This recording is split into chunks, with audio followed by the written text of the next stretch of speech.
ಹೊತ್ತು ಹೆತ್ತು ಸಾಕೋದು ಎಲ್ಲ ಒಂದು ಅನಿಮಲ್ಸ್ ಅಲ್ಲೂ ಹೆಂಗಸರ ಮೇಲೆ ಡಿಪೆಂಡ್ ಆಗಿರುತ್ತೆ.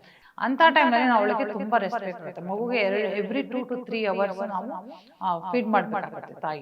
ಪೈನ್ ನಾರ್ಮಲ್ಸಿಗೆ ಬರೋಕ್ಕೆ 1.5-2 ತಿಂಗಳ ಬೇಕಾಗುತ್ತೆ. ಎಕ್ಸೆಪ್ಟ್ ದಟ್ ಅದು ತುಂಬ ಸ್ಪೈಸಿ ಮಸಾಲ ಫ್ರೈಡ್ ಐಟಮ್ಸ್ ತಿಂತಾರೆ.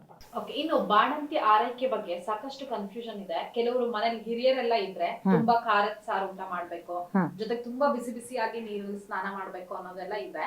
ಬಟ್ ಆಸ್ ಎ ಒಬ್ಬ ಡಾಕ್ಟರ್ ಆಗಿ ಇದು ಬಾಣಂತಿಯ ಆರೈಕೆ ಹೇಗಿರ್ಬೇಕು?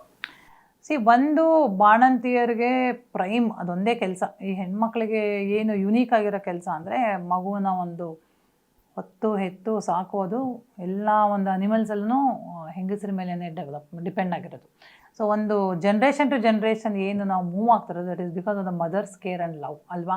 ಸೊ ಹಾಗಾಗಿ ಎಲ್ಲರಿಗೂ ಅವ್ರ ಅಮ್ಮಂದ್ರೇ ಭಾಳ ಇಷ್ಟ, ಯಾಕಂದರೆ they spend lot of time and care and taking care. So ಈ ಒಂದು 9 months ಪ್ರೆಗ್ನೆನ್ಸಿನ ಹೊತ್ಕೊಂಡು ಡೆಲಿವರಿ ಆದಮೇಲೆ ಅವಳಿಗೆ ಪ್ರೈಮ್ ಕೆಲಸ ಮಗು ಫೀಡ್ ಮಾಡೋದು ಮತ್ತು ಮಗುವಿಗೆ ಮಲಗಿಸೋದು ಅಷ್ಟೇ ಇರುತ್ತೆ. ಅಂಥ ಟೈಮ್ನಲ್ಲಿ ನಾವು ಅವಳಿಗೆ ತುಂಬ ರೆಸ್ಟ್ ಬೇಕಾಗುತ್ತೆ. ಮಗುಗೆ ಎವ್ರಿ 2 to 3 hours ನಾವು ಫೀಡ್ ಮಾಡಬೇಕಾಗುತ್ತೆ ತಾಯಿ. ಸೊ ಅಂಥ ಟೈಮ್ನಲ್ಲಿ ಅವಳಿಗೆ ನೀನು ಮನೆ ಕೆಲಸ ಮಾಡು ಮತ್ತು ಟಿ ವಿ ನೋಡ್ತಾ ಇರು ಇಲ್ಲ ವರ್ಕ್ ಫ್ರಮ್ ಹೋಮ್ ಮಾಡು ಅಂದರೆ ಅವಳಿಗೆ ಡಿಸ್ಟರ್ಬ್ ಆಗಿಬಿಡುತ್ತೆ. ಸೊ ಹಾಗಾಗಿ ಶಿ ನೀಡ್ಸ್ ಫಿಸಿಕಲ್ ರೆಸ್ಟ್.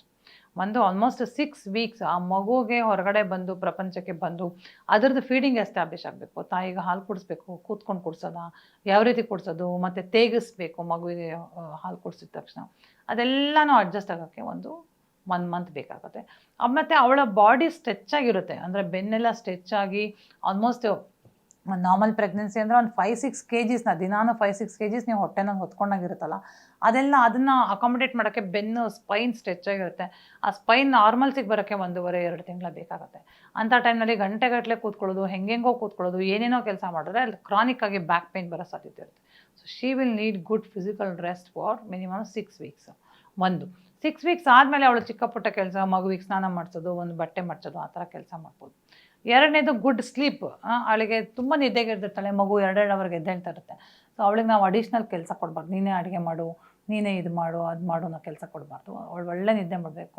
ನಾವು ನನ್ನ ಪೇಷಂಟ್ಸ್ ಕೇಳೋದು, ಮಗು ಮಲಗಿದಾಗ ಮಲಗ್ರಿ, ಮಗು ಎದ್ದಾಗ ಎದ್ದೇಳಿ. ನೀವು ಹಗಲು ರಾತ್ರಿ ನೋಡಿಕೊಂಡು ಸೋಷಿಯಲ್ ಮೀಡಿಯಾ ನೋಡಿಕೊಂಡು ಇಲ್ಲ ಯಾರೋ ಬಂದವ್ರ ಹತ್ರ ಎಲ್ಲ ಮಾತಾಡ್ಕೊಂಡು ಕೂತ್ಕೊಳ್ಳೋ ಅವಶ್ಯಕತೆ ಇರೋದಿಲ್ಲ.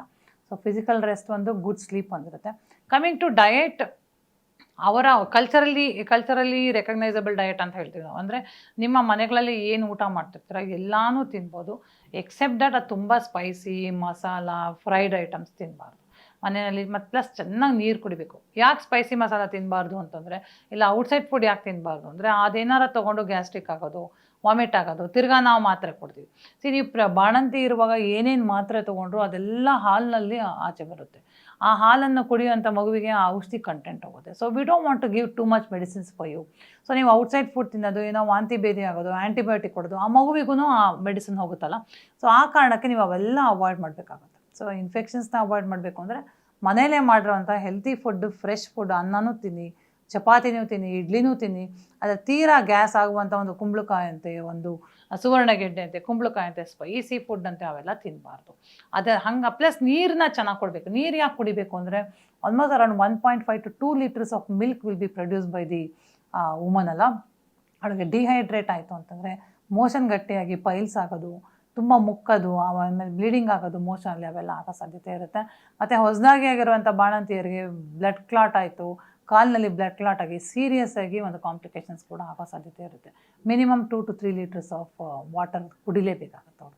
ಸೊ ಹಾಗಾಗಿ ಕೆಲವೊಂದು ಪ್ರಾಕ್ಟೀಸಸ್, ಓಲ್ಡ್ ಪ್ರಾಕ್ಟೀಸಸ್ ಕೆಲವೊಂದು ಒಳ್ಳೆಯದು, ಬಟ್ ಕೆಲವೊಂದು ತುಂಬ ಗ್ಯಾಸ್ಟ್ರಿಕ್ ಆಗ್ಬೋದು. ಸೊ ಅದನ್ನು ನೋಡ್ಕೊಂಡು ನೀವು ಮ್ಯಾನೇಜ್ ಮಾಡಿ.